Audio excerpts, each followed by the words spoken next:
काय नेमकं झालं होतं आणि आता पुढे काय घडतंय? पोलिसांनी काही कारवाई आतापर्यंत केली आहे का? कोणाचा शोध लागलाय का? पोलिसांनी कारवाई म्हणजे पोलीस फुटेज चेक करतात आहे की कोण व्यक्ती आहे ज्यांनी हे कृत्य केलं असं. बाकी आम्हाला 9:15 आम्हाला समजल्यानंतर आमचा स्थानिक शाखा प्रमुख अजित कदम याला लगेच आम्ही त्या ठिकाणी पाठवलं. म्हटलं काय झालं बघा जरा. आम्हाला पण अंदाज नव्हता की एवढा कलर पडला असेल असं, परंतु लगेच अजित कदमचा फोन आला 2 मिनिटात की असा असा प्रकार घडलेला आहे, कलर आहे. आम्ही त्यांना एकदा पहिला थिनर घेऊन साफ करा आणि ते टाकणाऱ्यांनी चालतानाच टाकलं, कारण चेहऱ्यावरती पडलेला नाही, हाताच्या खाली पूर्ण लाल लाल होता. त्यामुळे हा प्रकार कोणीतरी जाणून बुजून सुद्धा करू शकतो. माथेपिरू केला असता तर तो चेहऱ्यावर सुद्धा पडला असेल किंवा इतर भागा पडला, पण हा एका सेकंदात टाकून तो पुढे गेलेला आहे. कारण 6:15ची फुटेज आहे, त्या 6:15च्या फुटेजला कुठलाच कलर नाही, काय नाही. मार्शल घेतात त्याच्यावरती फुटेजवरती बघितलं तर पोलीस म्हणाले की आम्ही तासाभरात तुम्हाला 1-2 वाजेपर्यंत आम्ही सांगू क्लिअर कोणी टाकलाय.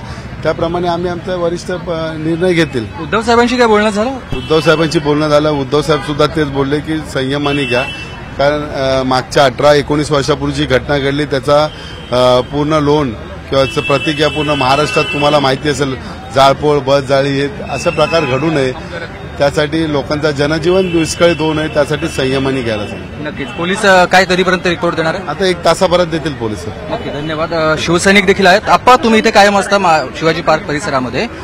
ही अशी घटना घडलेली आहे, यामागे नेमकं कोण असू शकतं? असं काय, कोणावरती जोपर्यंत पुरावे सादर होत नाहीत तोपर्यंत कोणावरती आरोप करता येणार नाही. हे स्थानिक शाखा प्रमुख आहेत अजित कदम. माझ्यापेक्षा जास्त हे माहिती होतात. सकाळी तुम्ही पाहिजे, मलाच फोन आला कोणा एकाचा आणि त्यामुळे लगेच मी इथे आलो, संधू झगडेला घेऊन आलो. बघितलं तर रंग उडालेला होता अंगावर मासाहेबांच्या. आमचं ते एक दैवत आहे, भातृत्व आहे आमचं ते. आणि सर्वप्रथम मी विभागप्रमुखांना कळवलं आणि उपनेत्यांना कळवलं आणि ताबडतोब पहिला रंग काढायची सुरुवात केली. काढल्यानंतर मग आमदार साहेब आणि खासदार साहेब आले, ते पोलिसांशी सल्लामसलत करतायत. नेमकं कुणी केले हे असेल? म्हणजे यावेळेला जेव्हा सकाळी 6 नंतर इथे खूप लोक फिरायला येत असतात किंवा चालायला येत असतात आणि त्यानंतर ही घडलेली घटना आहे, म्हणजे वर्दळीत घडलेली घटना आहे. तुम्हाला असं वाटतं कोणी केलं असेल हे माहिती असतं तर इथे असता तो माणूस असता का? आम्ही तेच शोधतोय कोणी केलं ते. ज्याच्यामध्ये दम आहे त्याने समोरून येऊन करून दाखवावं ना, आम्ही बघतो ना काय करायचं ते. बरं, आता पोलिसांनी काही सांगितलंय? ते पोलिसांचं काम करतायत. पोलीस होते तिकडे आणि पोलीस सकाळी 6 वाजता गेले.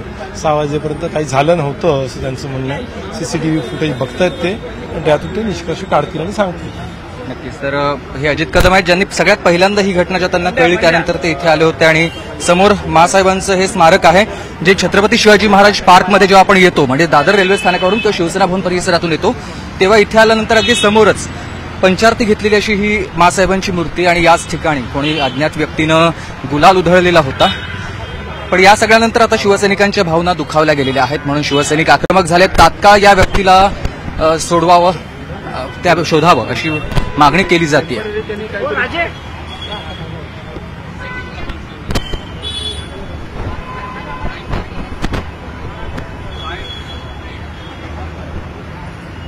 खरं तर हा लाल रंग, मी तुम्हाला ही थेट दृश्य दाखवतोय, म्हणजे ही आपण ही जे पाहतोय, आपण महिला ज्या ओष्ठरंग वापरतात तशा पद्धतीचं ओलं थोडंसं असलेला हा रंग आहे. म्हणजे गुलाल नाही तर हा रंग आहे आणि रंग उधळले आहे. त्यामुळे ते आपण बघतोय समोर पण आपल्याला दिसत आहे रंगाचे काही, म्हणजे धुतल्यानंतर देखील काही गोष्टी राहत आहेत किंवा काही डाग तिथे दिसत आहेत आपल्याला.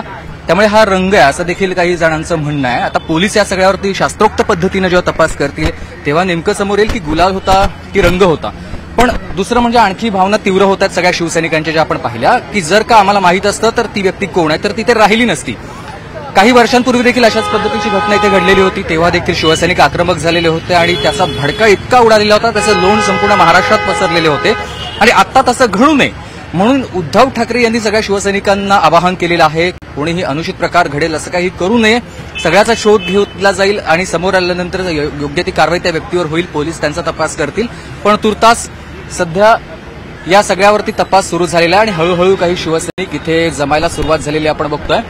आमदार स्वतः इथे स्थानिक आहेत, सकाळीच ते आले होते आणि दिवाकर रावते येऊन गेले. थोड्या वेळामध्ये किशोरी पेडणेकर देखील पोहोचतात, त्यांचे देखील कार्यकर्ते आहेत आणि पोलिसांचा देखील मोठा फौज फाटा आहे, त्यांच्याकडून देखील या सगळ्याचा तपास केला जातोय. मागे आपण बघतोय काही गुलालाचं देखील काही ते आपल्याला कण दिसत आहेत. रंग गुलाल ह्या दोन्ही वेगवेगळ्या गोष्टी एकाच वेळेला झाल्या की इतर काही आणखी आहे, या सगळ्याचा तपास नक्कीच केला जाईल. मात्र सध्या आपण बघतोय हे गुलाल नसून याच्यामध्ये हा रंग दिसतोय.